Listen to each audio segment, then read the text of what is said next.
El cáncer y sus interacciones con el sistema inmunitario. El cáncer es un grupo diverso de enfermedades potencialmente letales provocadas por una proliferación celular invasiva normal. Causa el 20% de las muertes en los países industrializados y se registran 14 millones de casos nuevos anualmente, de los cuales el 50% morirá. Para que una célula se haga cancerosa, deberá pasar por un largo proceso en el que haya logrado acumular varias mutaciones y escapar de los mecanismos de reparación del ADN. El sistema inmune usa las mismas células para atacar a células cancerosas que a las que usa para atacar a células infectadas por virus. El tratamiento se basa en cirugía, radiación y fármacos citotóxicos. En algunos casos logra la remisión, pero en otros se limita por la eliminación incompleta de las células enfermas o los efectos secundarios del tratamiento. Durante la duplicación del ADN participan mecanismos muy precisos, pero igual existe un mecanismo de corrección en caso de que hayan errores. Estos cambios o errores se llaman mutaciones. Algunas mutaciones interfieren con los controles de la división y supervivencia celular, que podrá producir una población de células mutantes que afecten al funcionamiento fisiológico normal, causando cáncer. Se debe recalcar que no todos los tumores son malignos. Los tumores benignos son encapsulados, localizados y limitados en tamaño, mientras que los malignos aumentan en tamaño constantemente e invaden tejidos adyacentes. El cáncer describe la propagación de los tumores malignos. Esta propagación no es solo a tejidos cercanos, sino puede ser a través de la sangre o la linfa, que se le conoce como metástasis y es más común en sitios donde hay mucha división celular. Un cáncer se origina en una célula individual que ha acumulado mutaciones. La mejor defensa contra el cáncer se encuentra en cada una de las células del cuerpo y no en el sistema inmunitario, es decir, en una división celular controlada. Este control no depende solo de una proteína y una célula.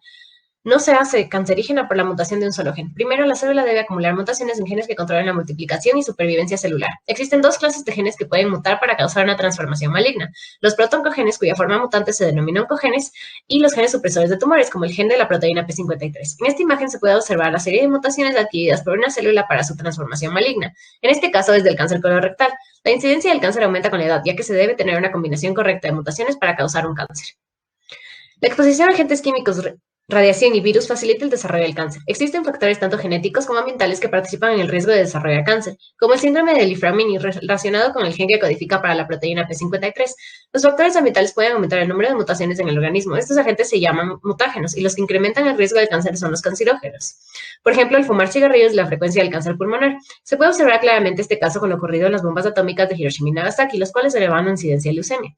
Existen virus que potencialmente pueden transformar las células y se les llama virus oncógenos, como el Epstein-Barr virus, que puede causar linfoma de Burkitt, como se ve en las imágenes. Los virus afectan los mecanismos normales de la división celular, haciendo que las células infectadas proliferen. Las 7 características de las células cancerosas que las distinguen de las células normales son: estimular su propio crecimiento y proliferación, pasar por alto las señales que inhiben el crecimiento y la proliferación, evitar la muerte por apoptosis, desarrollar un aporte sanguíneo llamado angiogénesis, dejar su sitio de origen para invadir otros tejidos conocido como metástasis, multiplicarse constantemente para aumentar sus cifras y evadir o superar la inmunorrespuesta.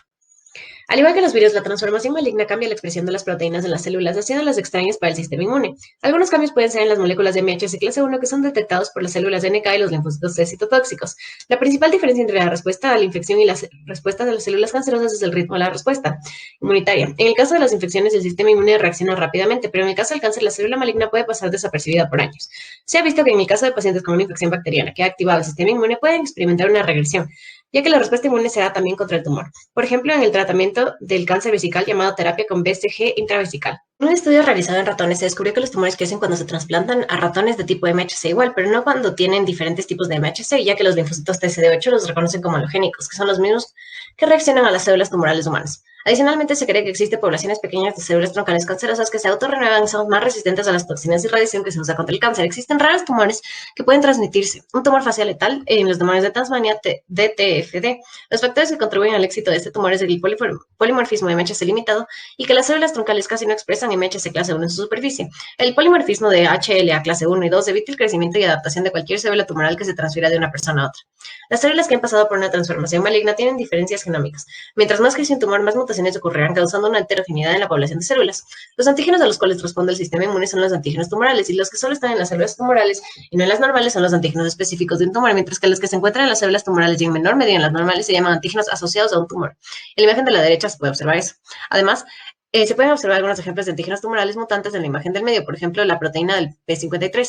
El cáncer puede ser causado por un reordenamiento cromosómico, patrones anormales de modificación proteica y empalme de péptidos que no corresponden a una proteína nativa, como se observa en la imagen de la izquierda. Los antígenos que causan cáncer de testículo provienen de proteínas celulares normales que el sistema inmune no tolera y se hacen inmunógenas cuando se expresan en un tumor. En condiciones normales solo se expresan estas proteínas en espermatozoides inmaduros y el sistema inmune no es tolerante porque no expresan HLA-A, HLA-B o HLA clase 2. Se llaman antígenos CT y solo se activan en células cancerosas.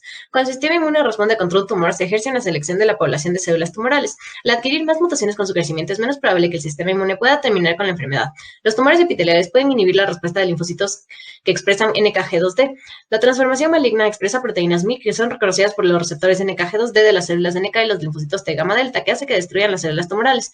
Los linfocitos TCD8 son las mejores células para destruir células tumorales, pero para escapar, las células tumorales dejan de expresar HLA clase 1. Esta pérdida hace que las células sean más susceptibles al ataque de las NK, como en la leucemia mieloide aguda. Además de medirle, los tumores pueden manipular la respuesta inmune a su favor, secretando citocinas inmunomoduladoras como TGF-beta, que suprimen la respuesta, y convoca a los Treg, que suprimen las acciones de los linfocitos TCD8 y CD4-TH1. Aproximadamente el 50% de las personas sexualmente activas tienen una infección por el virus del papiloma humano. Puede causar cáncer de cuello uterino, la vulva, la vagina y el pene. Se puede reducir la incidencia mediante la inmunización con una vacuna antes de iniciar su vida sexual.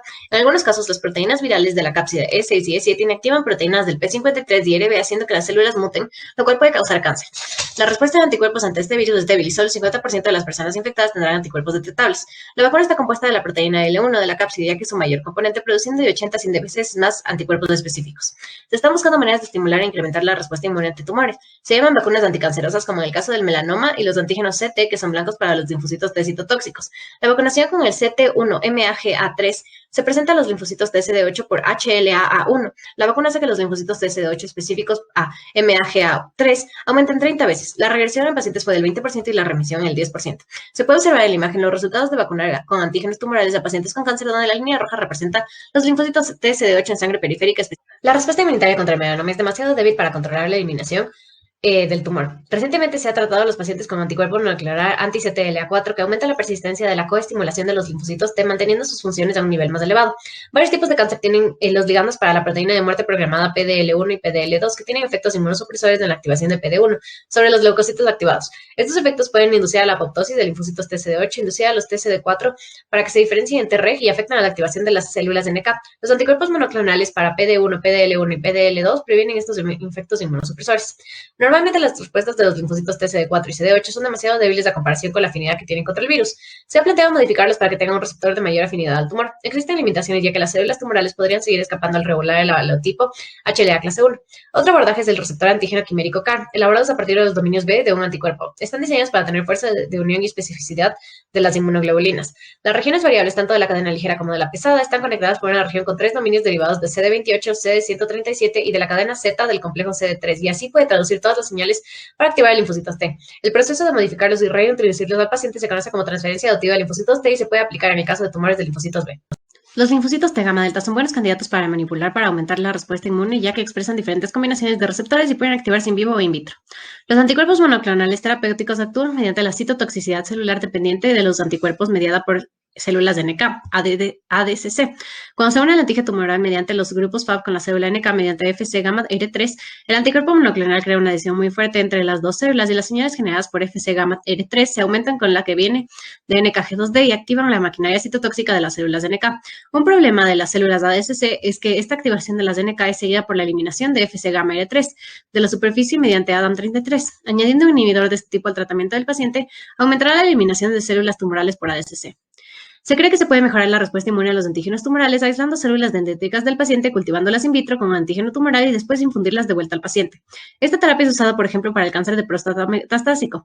Se aísla una proteína llamada Cipleusel-T unido al factor estimulante de colonias GM-CSF de citocina. Este se une a su receptor en los monocitos y activa las células para diferenciarse y hacerse parecidas a las dendritas. El GM-CSF se internaliza con la fosfatasa ácida prostática y facilita el procesamiento del antígeno en sus péptidos y su presentación alta a la superficie del monocito por las MHC clase 2. Los monocitos se infunden al paciente y dirigen al vaso para presentar el antígeno a los linfocitos TCD4 vírgenes. Este tratamiento se llama vacuna terapéutica contra el cáncer. Los anticuerpos monoclonales y el análisis molecular han mejorado la precisión con la que se puede identificar un tumor y distinguirlo de otros. Esto es importante para llegar a un tratamiento eficaz. Por ejemplo, el linfoma de Burkitt, que deriva de linfocitos B, que tiene un crecimiento rápido y agresivo, pero potencialmente curable, con un diagnóstico temprano y preciso. Este tumor puede teñirse de tres formas diferentes, como se ve en la imagen de abajo. Una característica importante para el diagnóstico es la translocación del oncogen del cromosoma 8 con otro de inmunoglobulina, como el del cromosoma 14, 2 o 22. Esta translocación se puede valorar usando sondas de ADN, ya que el cromosoma 8 translocado solo reacciona con una en lugar de dos sondas. Esto además produce la oncoproteína MYC, que también es una forma de diagnóstico mediante la tinción usando anticuerpos monoclonales. Otros ejemplos de cáncer relacionados con el diagnóstico por anticuerpos monoclonales son la enfermedad de Hodgkin y el linfoma anaplásico de células grandes ALCL, que es un linfoma de linfocitos T que se distingue por sus células grandes en forma de herradura, como se ve en la imagen de arriba. Los anticuerpos monoclonales humanizados que reconocen componentes de superficie celular de células tumorales se usan como tratamiento contra el cáncer. Estos pueden reducir el crecimiento de tumores inhibiendo funciones de los receptores de señalización y opsonizando células tumorales, permitiendo la fijación del complemento y la fagocitosis o la eliminación por las células NK. La mayoría se dirigen a un componente de la superficie celular. La excepción es el anticuerpo específico para VEGF, que neutraliza esta citocina y evita la angiogénesis necesaria para el crecimiento de tumores. También se pueden usar los anticuerpos monoclonales para llevar a un agente tóxico que destruya las células, que se une como brentuximab, específico de CD30, un marcador de linfocitos B activados en el tratamiento para el linfoma de Hodgkin. El proceso por el cual lo hace es bloqueando la polimerización de tubulina, previniendo la división celular. Gracias.